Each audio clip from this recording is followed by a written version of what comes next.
Hello, I'm Hal Lublin. And I'm Mark Gagliardi. Since the dawn of humanity, one issue has gone unsettled. With the fate of the world in the balance, we're here to settle, once and for all, the correct way to construct a sandwich. That's right. Don't worry, everyone. We got this. Podcast should have a theme song. Podcast should not have a theme song. Yes, they should. No, they shouldn't. They sound good. Yeah, but people are just going to skip past it. You know what? You're right. We got this. Well, that time has come again, Hal, for me to lay one on you that you don't know what the topic is. Surprise me, Mark. Give me that surprise. I love this game. Well, here, I was scrolling back through the Facebook group. Hello to everybody, and thanks for saying nice things and for listening to the show and for all the arguments. I agree with all of you except one person. Oh, boy. But back in September, Dave Schuster had a question for us. Okay. What is the proper, if any, method for constructing a sandwich? We are going to build the perfect sandwich layer by layer. Oh, like what order do things go to have the best possible? To have the best possible sandwich. Okay. And we can elaborate on this. We can even make the best sandwich in the world. We will go component by component and we will pick the best version of each of those components. Whatever it is. I don't want to, let's get into the I have enough, there's enough to eat. Don't get another hat out. We have a good hat. There's a good hat. I know. I'm not taking extra. Hal always accuses me of adding hats to hats. We're going to pick the best ingredient for every one. No, I think we have to. I think we have to. This is a bunch of small decisions that make this big decision. Look, what's important in maintaining sandwich integrity, right? You don't want the bread to get soggy or fall apart. Right. That's a key factor. You want every bite to have, if not everything in it, then lots of different things in it. Sure. So my method of putting all the meat on 1/4 of the bread is wrong. No, but I think that this is where it comes into getting the right version of each of the ingredients. I think this means you use one big tomato rather than cutting up, tiny tomatoes and having to put, 2 or 3 ill-fitted tomato dots onto a sandwich. Yes. I would always rather have one slice of tomato, but I will say I ate at a restaurant where I got a breakfast sandwich that had tomato on it. I thought, great. I like a little tomato on my sandwich. Sure. Who doesn't? Well, a lot of people don't, but that's okay. We do. It was, I'm not kidding, at least 2 inches thick. Oh, the slice of tomato. It's a little much. How is that hyperbole? No, it is not. 2 inches thick would be most of a tomato. Yes. That would be lopping off the ends of a tomato. Yeah, it was a lot. Let's say an inch at the least. Okay. It was ridiculous. You would look at it and go, this is easily 3 to 4 tomato slices. Yeah. For a sandwich. You don't need any more tomato than that. All right. We'll get to the tomato. I think we got to start with the bread. We're starting with the bottom bread. Remember, we are building this sandwich layer by layer. So let's start with the bottom bread. Oh, I was going to say for both pieces of bread, if you have a spread, don't you want it on both pieces of bread? That was going to be my first question. Yes. I think you do. Yeah, because I think you get a little flavor on both sides. Mm-hmm. And also it protects the bread. It's sort of like a little bit of insulation from other things. Yeah, I can see that. But do you think that, I guess just not too much of it on any one side? No, you can thinly spread it. Are you one of those, do you go to a bagel place and go easy cream cheese? I go easy mayo when I order a sandwich, yeah. Because mayo falls out the bottom of a sandwich or it shoots out the side or I just get a big old glob of mayo in my mouth, which is never pleasant for me. No, of course. Also, one of the only times I ever got food poisoning was from mayo, so I'm cautious. Mayo and I are friends, but Mayo has done me dirty in the past. So when Mayo and I see each other at the bar, I'm like, all right, Mayo, I know you and you know me, but you stay down there at your end of the bar with your bowl of peanuts and I'll stay down here at my end of the bar. By the way, your hair, which is growing out magnificently with the headphones on, makes it look like you're a bartender at a saloon in 1883. because it's going like out to the sides. What I've done is I've used the crossbar of my headphones, and I'm trying to use it like one of those, just the headbands that people with long hair use to pull their hair back. I remember them specifically from the 80s that every kid in my school, all the girls, would have that like plastic half moon shape with the comb in it and a fake bow on top. Yes. I need one of those is what I need. It's doing that, but it does look like I should be ordering a sarsaparilla from you. Yeah, I think whatever, by the way, if you want a great mayo hack, if you want to avoid the glob shooting out, the best possible thing you can do is not put mayo in your sandwich at all. Oh, that's right. You're not a mayo person. Take that jar of mayo and throw it. But you can with any spread, whether it's a mayo or a mustard, you can put a thin layer on each side of the bread, and that will give you the cumulative flavor effect that you want without it being spread too thick, which will itself cause the bread to sog up.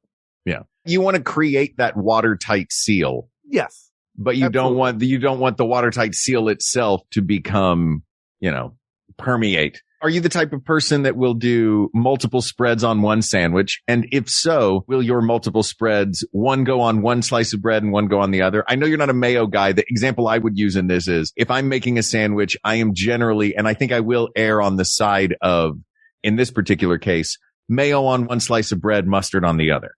If I were to do that, I think I would mix them. I think I would start with the mayo and then I would put the mustard on. But then are you not just creating one sauce that is a combination of two sauces?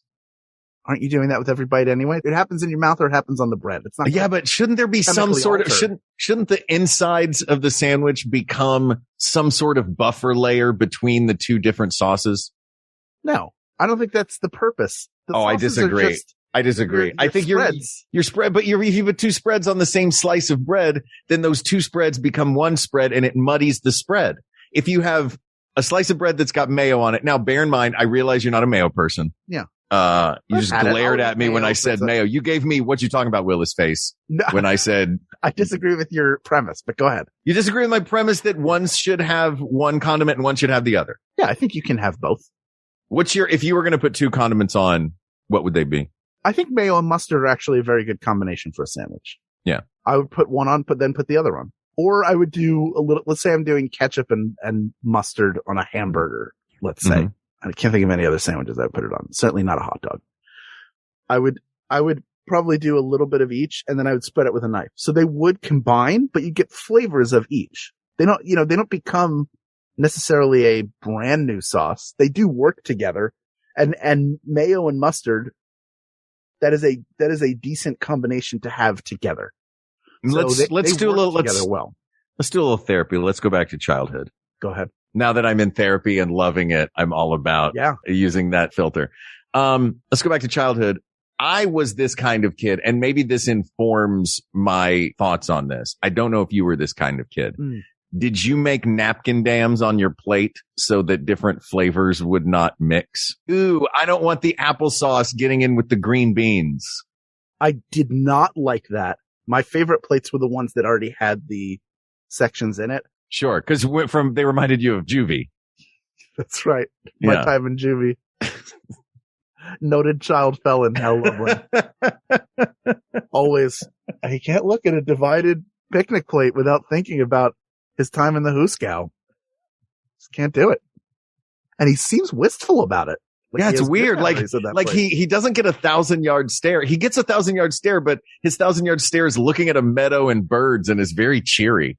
I just remember what I thought freedom would be while I was in there. And I think, if anything, it taught me how to dream. To answer your question, I always like to keep things separate on the plate and then decide, because I would eat them one at a time. I would not combine and do a composed bite. I would eat the thing I like the least. And I tend to do this with everything. Even with M&M, there are colors that I like more than other colors. And I eat the colors I like the least first to get them out of the way. This, I understand with flavors. With color, so you don't have to look at them? I want to eat my favorite ones last. Oh, see, I'm going to eat the favorite parts first, guy. if I get a big chicken breast, like a fried chicken breast, you know, that one bite that you look at and you're like, well, that's the moneymaker right there. That's the big, if I bite into this one spot, I'm going to get the biggest possible bite of chicken. It's going to have no bones. It's going to have no fat. It's going to just be the good part of the skin. You know what I mean? I want fried chicken now. I know, right? That perfect. I want that perfect bite first. Yeah. I don't blame you. Well, if it's one thing, if it's Jesus. Well, if it's one, the Santa Ana wins. If I'm having like a sandwich or a piece of chicken, yeah, of course I'll take the best bite first. I don't leave it then. But if it's a plate of different foods, I don't do the napkin dams, but similar to you, I like to control what I was eating when, as opposed to going for a bite of one thing and getting a bunch of the other with it. All right. I don't like the garbage plate argument. Yeah. Or the garbage plate. It all goes serving style. Yes.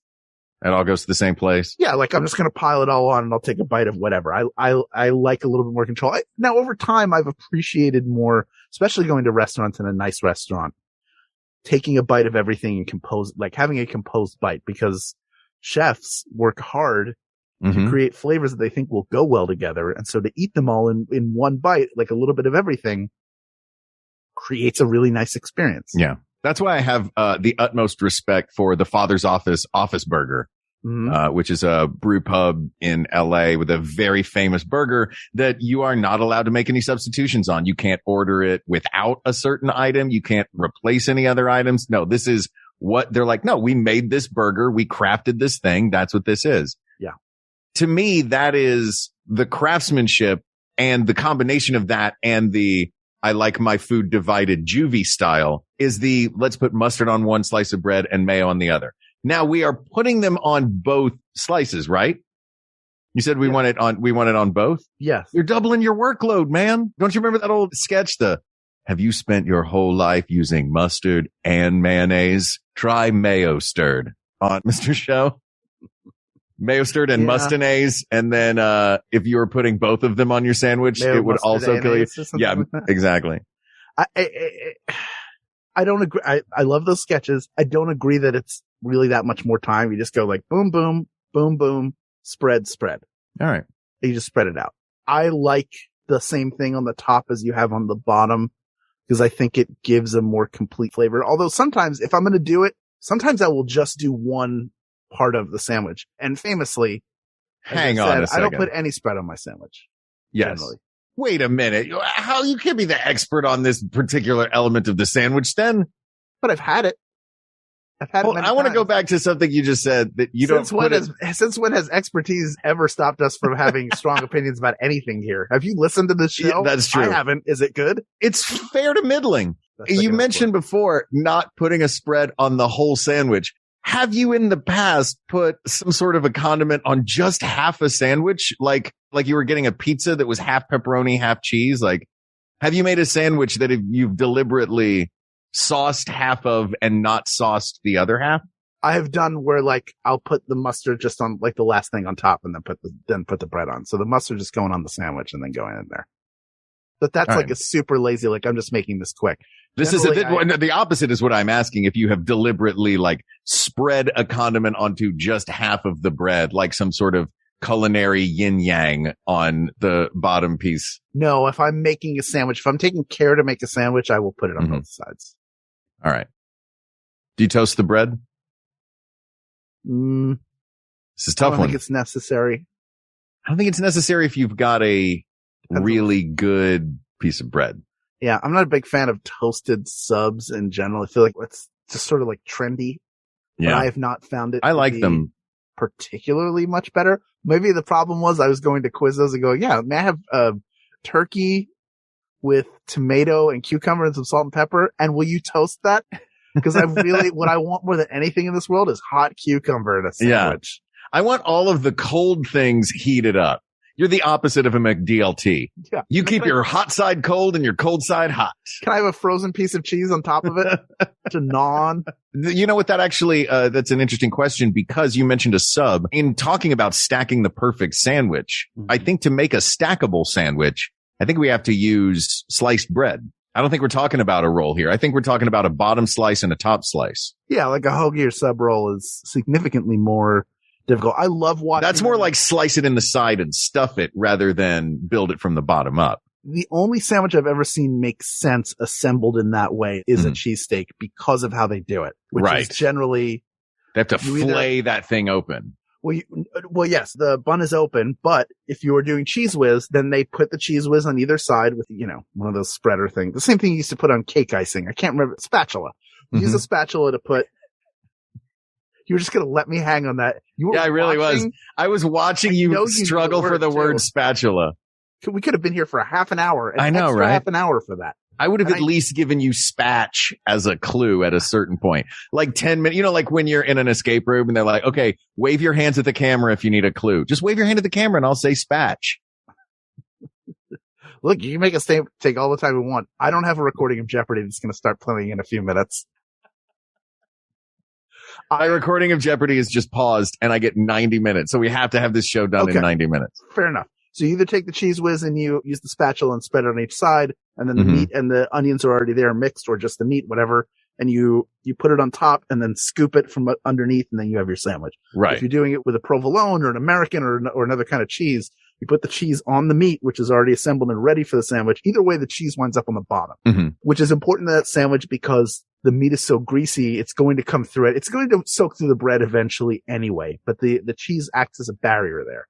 Yeah. If you have cheese, do you do multiple slices, bottom and top, or do you just do one slice? Here is, that's what we have to determine next. So have we determined if we have a good dense slice of bread that we don't need to toast? I prefer toasted. For every sandwich? Generally speaking, yes. It's going to make it crummier. Maybe a hoagie less. A hoagie, I will do more not toasted. Sure. Because then it gets way too crumbly and flaky and falls apart a lot. And it becomes harder to eat. It gets more sharp corners. Yeah. But I think with sliced bread, I would go toasted for stability's sake. Sure. I'm okay with that. Because we need that. It's got to be made with that 00 flour too, with the extra gluten, that Italian flour that's got it's super gluten. So it doesn't get crumbly. Because the worst thing for a sandwich is crumbly bread. Yes. Crumbly too crumbly, too thin. Yeah. So then you have the Eddie Murphy Raw routine where his mother makes him the hamburger. That's where she wants to make McDonald's burgers for him. The Wonder Bread and it just soaks through. Yeah. So we've got toasted sliced bread. We've got mayo and mustard. Whatever I will agree. Whatever the spread is. Pieces of bread. Both spreads, both pieces of bread lightly. Yes. And then I would say the next stop, specifically for the sake of not soaking the bottom piece of bread, I go lettuce next. I do this specifically with a burger. Was the first time I ever saw it, and I thought it was absolutely genius because you only ever see a burger topped with lettuce and tomato. Yeah. But my question becomes this. If the burger or if it's less so with a sandwich than with a burger because it's not really as drippy, I guess. You know what I mean? But in the case of a burger, we'll use a burger as an example for this one. Do you want the lettuce on top and crispy at the expense of the bottom bun getting soaked? Or do you put the lettuce on the bottom to save the bottom bun, but you're sacrificing the crispy deliciousness of the lettuce? If I have lettuce in my sandwich, it's just going on top, and here's why. Okay. Yes, you don't want a soggy mess of a sandwich. Mm-hmm. But what is the purpose of what we're doing here? Is it to protect the bread? Is that the whole point of the sandwich? No. Isn't there a nice thing, especially with a burger sometimes, where it soaks into the bread a little bit so the bread has kind of a hamburger flavor to it instead of it just being a way to not get your hands greasy? Yeah, I like I think we should celebrate if I'm putting lettuce on there, I don't want it just to be a sacrificial lettuce, I guess. Let it go on the top. The next thing I'd put in is my meat or whatever my central sandwich inside is. So you consider toppings are toppings. They go on the top. Yeah, by their very nature. But what about, I do like your idea though from before, if we're not putting the lettuce on the bottom, I do like it on a burger. I like the lettuce on the bottom on a burger, but I see what you're saying. And I do like a lettuce on the top ideally I would have a lettuce on the bottom and a lettuce on the top. If I would say if there's a lettuce, I'd put it on the top, whatever the sandwich is. But we're talking sandwich more than, not specifically burger, I mean generally a sandwich. Do you do slice of cheese on either side? I don't. I do it because I like extra cheese, but is it too much? It depends on the cheese. If you have a provolone, you can do one. Provolone's also a much more mild cheese. A milder cheese, I think you could do more. Oh, no. I think of provolone as a super strong flavor. It's dense. It's hearty. It's got that smokiness to it. I guess. I always think of thin slices of it, but I think. I guess I'm used to like my grandmother slicing it with I'm not used to a deli slicer slicing my provolone. I'm used to a butcher knife slicing my provolone. Okay. So you're having like chunks of it. Yeah. But like if it's a mozzarella, let's say, that's a very mild cheese. Mm-hmm. You could probably put 2 slices in there of that if you want. But generally 1 slice is okay. Unless you're making doesn't a Cubano only have 1 slice of cheese in it? Or does it have multiple slices of cheese? I don't know. I feel like now sometimes I know Cubanos are great. Cubano you can't tell because it's pressed. And once it's pressed, it all just becomes a flat layer of magic. I wonder if I can order one. There you go. Are you going to order food? You just pulled your phone out in the middle of an episode. Are you going to order a sandwich? You're looking at it right now. No, I'm not. This is audio for the audience. DoorDash. The people of the world know that this is. Did you say DoorDash? Yeah, I'm telling them what I'm doing. DoorDash. Gosh. Oh, it's not loading because I'm in a closet. Yeah. Yeah, because you're at work in a closet. So hard. I know. You can't get a Cubano exactly the moment you want it. What if I just want it to arrive? I want to walk out into my living room after this and hear the DoorDash. And then I get to do what I've been saying for 2 years, which is, thank you. You can just leave it there.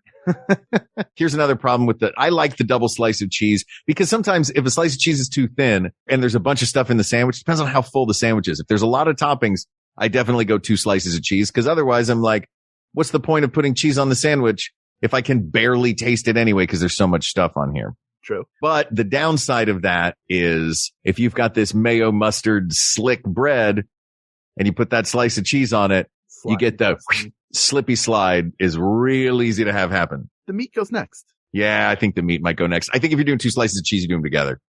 And also think of if you took the meat off of the sandwich after putting it down, then it still has some of the spread on it.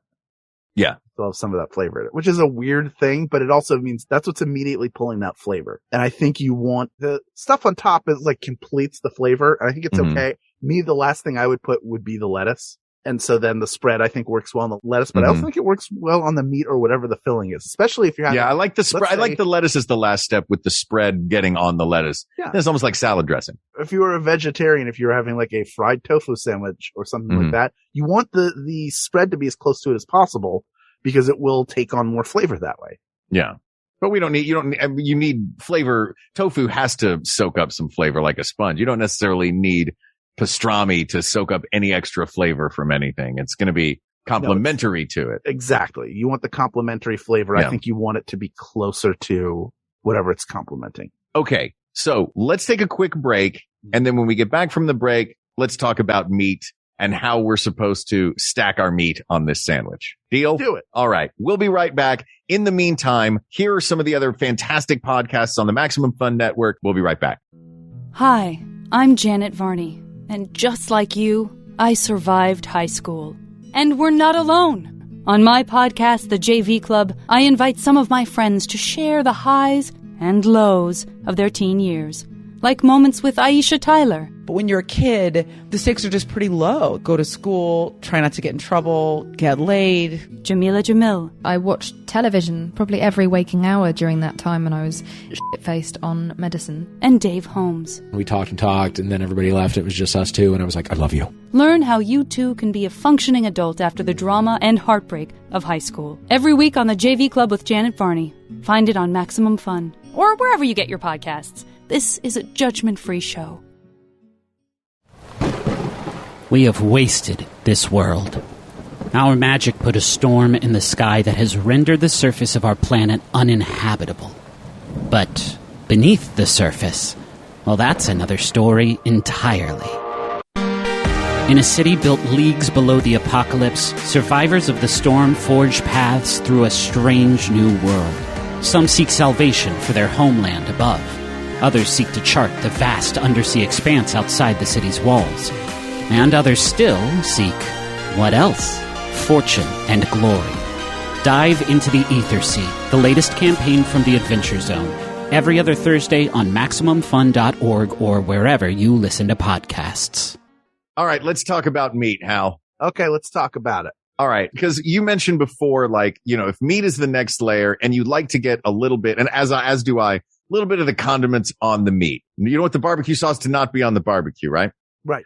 So I think you want to give yourself as many opportunities as possible for the meat on this sandwich to seem substantial, to give it its elevated place in the sandwich. I would argue that it is the most important element of the sandwich because it's usually, at least in a sandwich shop, the primary variable in your sandwich. You don't go in and say, I'm going to have a lettuce sandwich.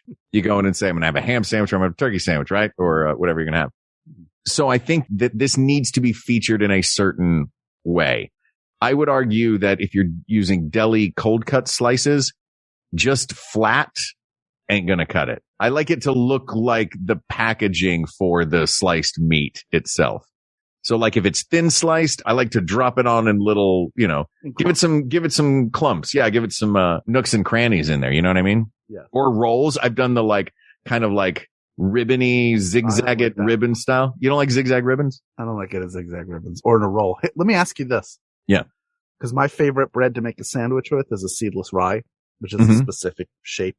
Yeah. Since you're someone who created napkin barriers for his food, how do you feel about meat overhang in a sandwich? Are you against it, or do you like to pick it up and have it flopping off the sides? I don't mind a minimal meat overhang. Okay. A little bit of a meat overhang just means that it is a well-stuffed sandwich. All right. But I think I think it's just shows improper workmanship if the meat is just drooping out the side of it. If I've got come on, man, this slice of pastrami is only half on this rye. The reason why I say that is because I don't like overhang at all. If I can avoid overhang. Any overhang. So you want to see all four sides clean, all four corners of that bread. Yes, I absolutely want the meat on the inside. I don't want to have to do the where I'm trying to I have to eat the little bit of meat first and then eat the sandwich.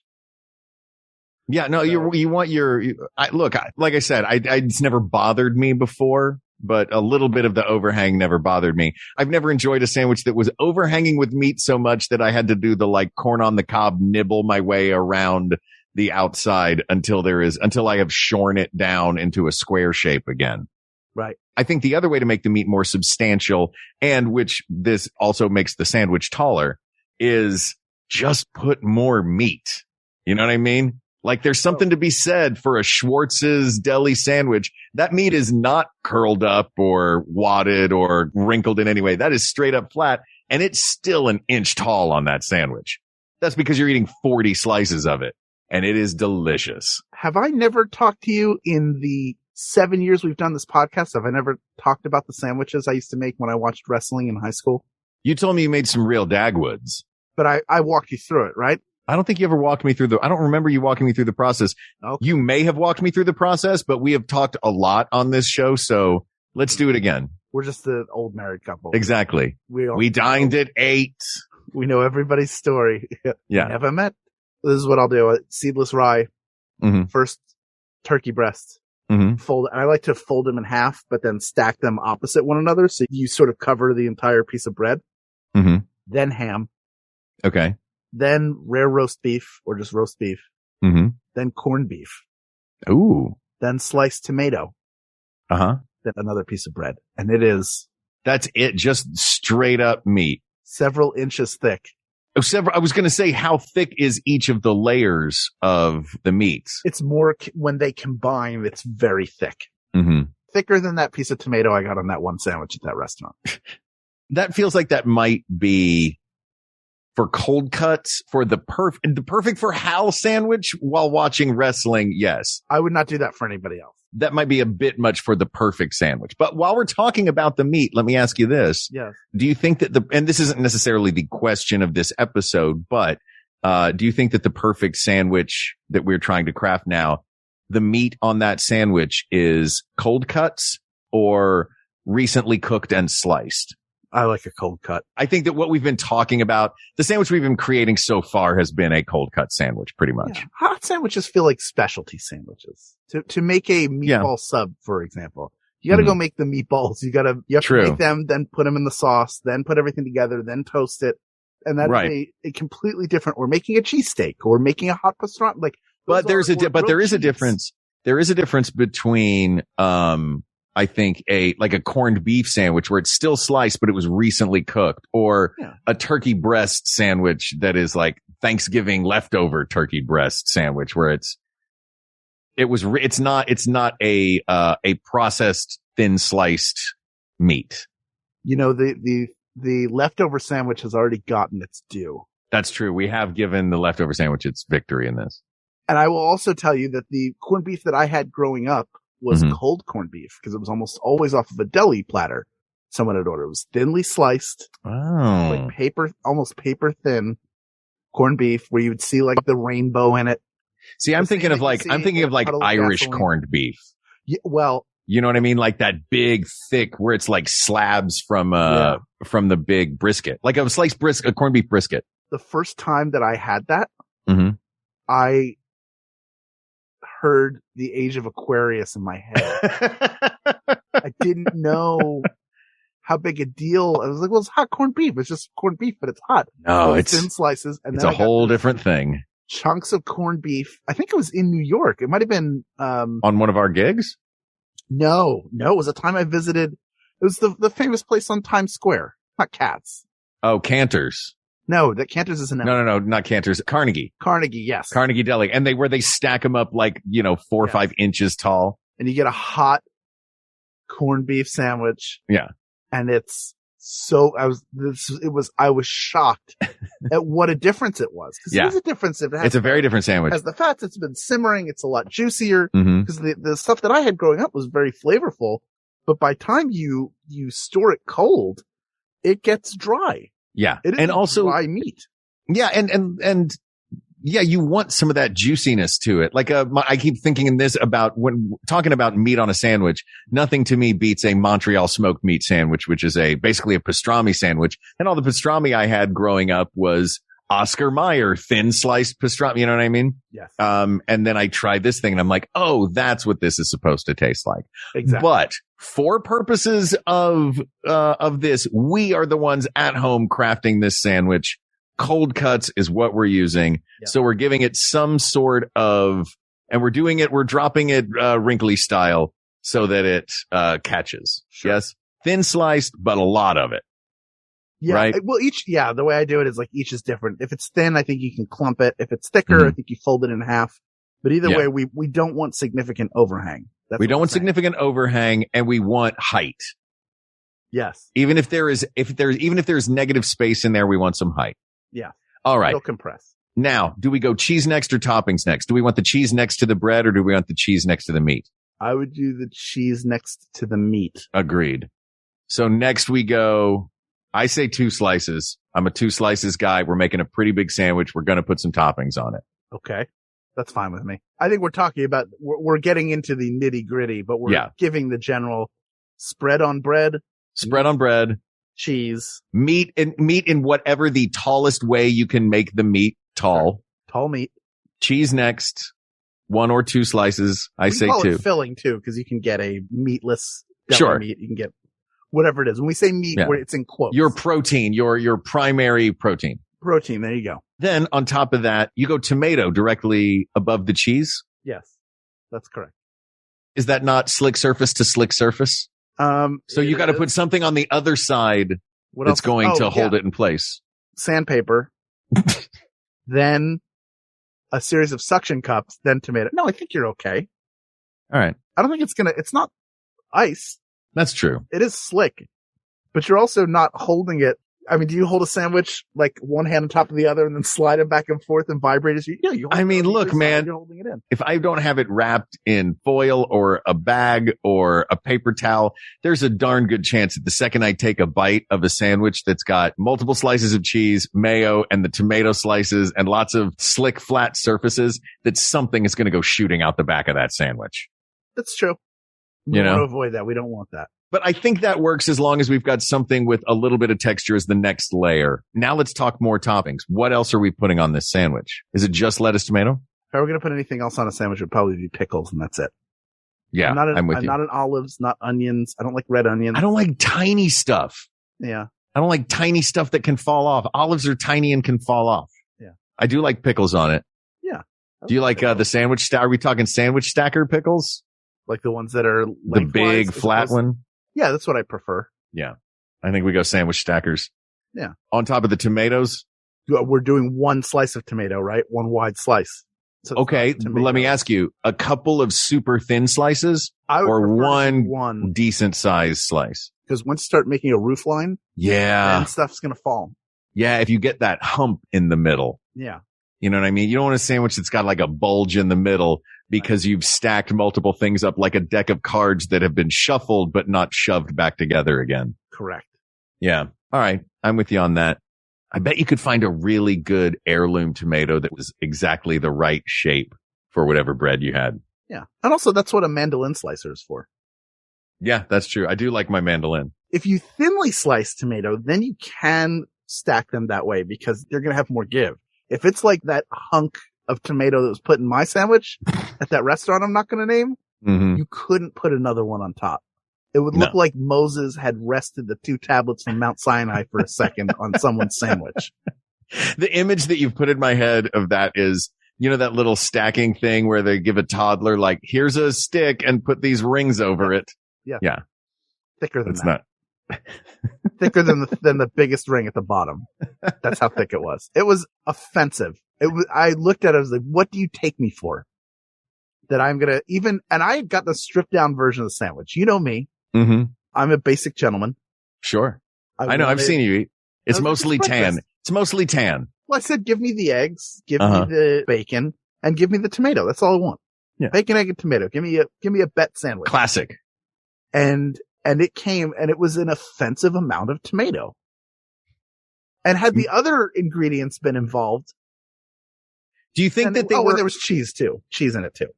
Do you think they were overcompensating? Like there was a bunch of stuff normally on that sandwich and you were like, I don't want most of this stuff. I just want these things. And they're like, all right, well, we have to still make this thing a substantial sandwich. We're going to have to overcompensate somewhere else. They're like, well, don't do it with the eggs. Those are expensive. All right. What's the cheapest of the things on here? The tomato. Great. Give him that 2-inch. Well, it's not quite 2 inches, but it's bigger than 1-inch slab of tomato.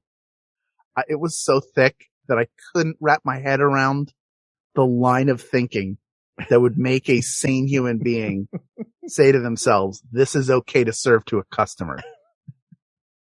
That like order up. You never worked in food service, brother? Ever have, cause you have those days when you're working in food service where something shows up in the window and you're like, fine. I just hope they don't complain. And I didn't complain. You know what I did? So I took it out and I ate it on its own. Yeah. With a knife and fork. Put a little salt and pepper on it. A little salt and pepper on top of tomato? Happy to eat it.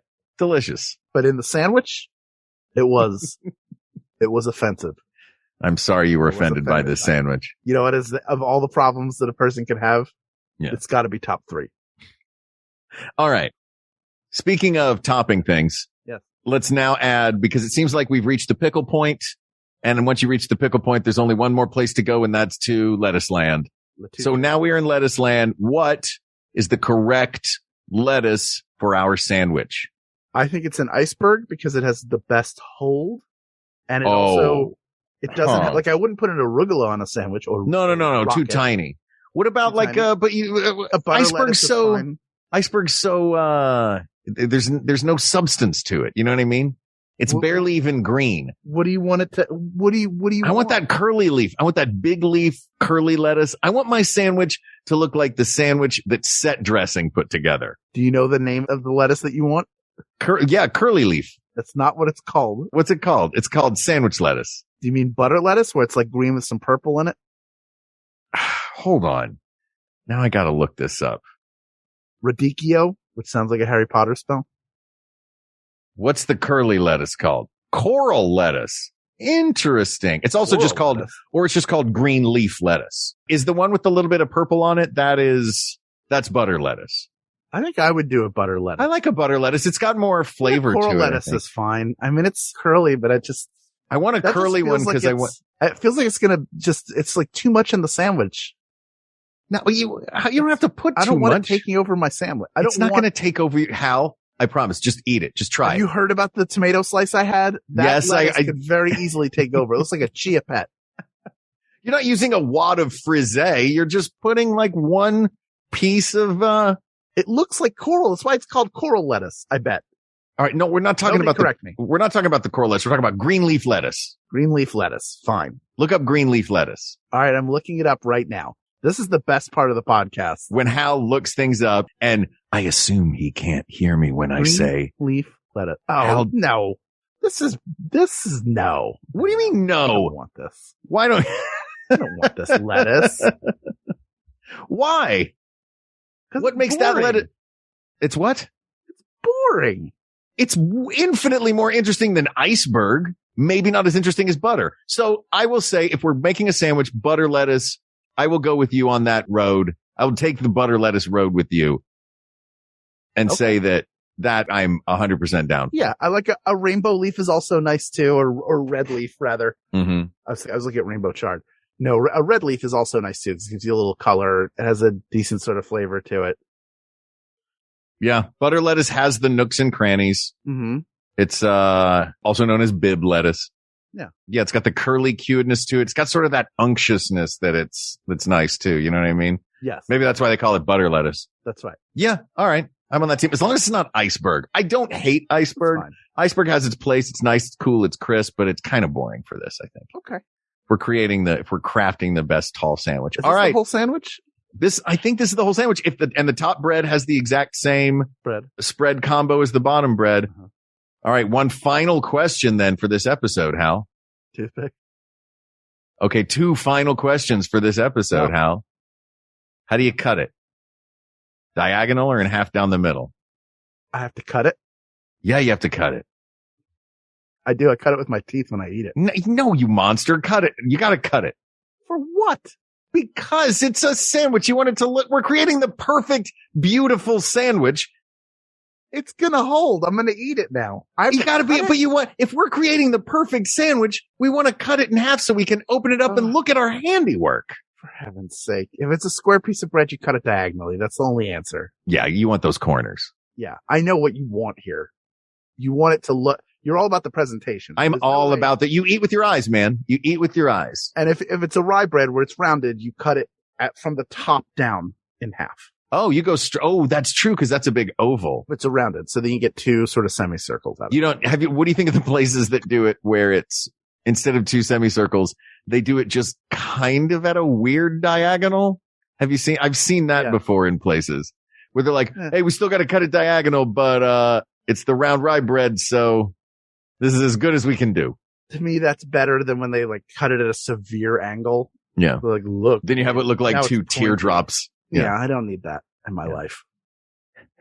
I don't need it. Like, I mean, if I've made a good sandwich, I don't cut my sandwiches in general is the answer. But if I were to cut it, I would cut it diagonally because then you get to start in the corner.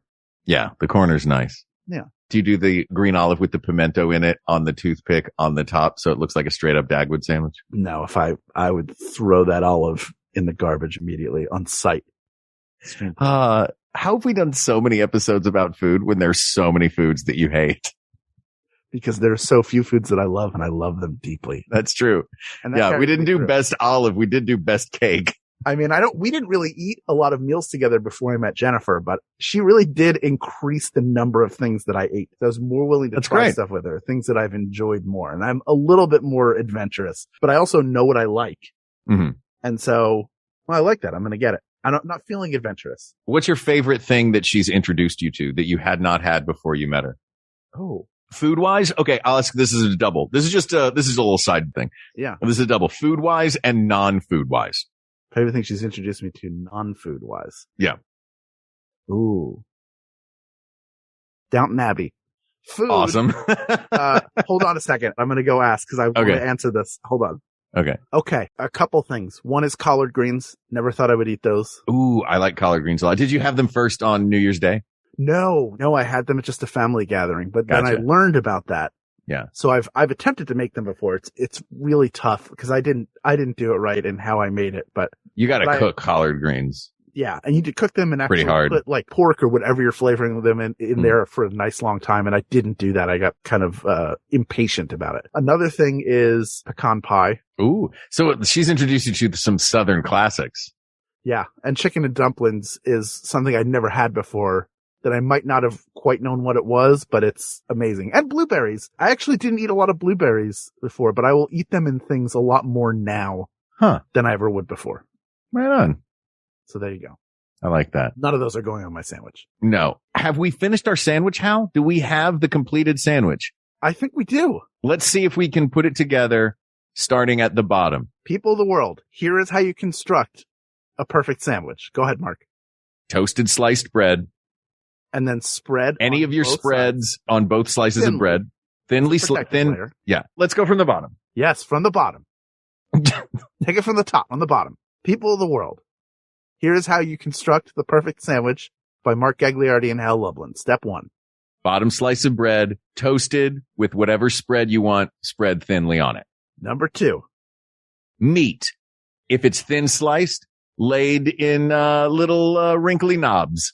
If it's not, rolled or folded in half or something, whatever will make it tall. Number 3. What's number 3? Cheese. Cheese, right. Number 3, your cheese. If it's a thin slice, 2 slices. Enough cheese that you will notice it in the sandwich even if there are other toppings. Correct. But not so much that it overpowers all the other flavors. Correct. And you have to see what cheese you have. That'll dictate how much to put in there. That's true. Number 4, Hal. Number 4 is tomatoes. Ideally, 1 slice of a decent size, not so thick like that one restaurant I went to, where it was the wheel that you spin on Price is Right when you're trying to go to the Showcase Showdown. That's how thick it was. It was like somebody took that wheel that I've wanted to spin since I was a child and put it on a sandwich where I could neither spin it nor eat it without hurting my jaw. Number 5. Number 5 is pickles. Specifically, sandwich stacker pickles. If you don't know what sandwich stackers are, they're going lengthwise down the pickle. So you're getting the big, thick slices as opposed to little thin ring slices. That's right. Number 6. Lettuce. The what was it? The purple? I don't even remember what kind of butter lettuce, also known as bib lettuce. For goodness sake. The best lettuce for a sandwich. Correct. And finally, topping it all off, number 7, that second slice of bread, also with whatever condiment you are spreading, thinly spread on it, toasted on the top, sliced in half diagonally, frilly toothpicks on either side. Served on a bed of potato chips. On a bed of potatoes, served with potato chips. Served with potato chips. On a bed of. I don't know. I sleep on a bed of potato chips. You do. I do. It's delightful. A little greasy. Mm-hmm. But that's okay. That helps you slide around and get into the perfect spot. Exactly. Hal, have we done it? We've done it. That's the perfect sandwich. That's how you put it together. And that's what happens when Mark Gagliardi finally goes on the Facebook page, unprompted. Yeah. By anybody to go looking for topics. So if you put stuff there, you may think it's going to take forever to. Sometimes it does. Answered. And it does. We are watching. And this is sorry, I didn't mean to interrupt. No, go ahead. What were you going to say? When you said that sometimes it takes a long time, my first thought was, yeah, one of them that I saw today was Best Orphan Black Clone. And when was the last time that show was on the air? It's been a long time. Best new episode of Arrested Development on Fox.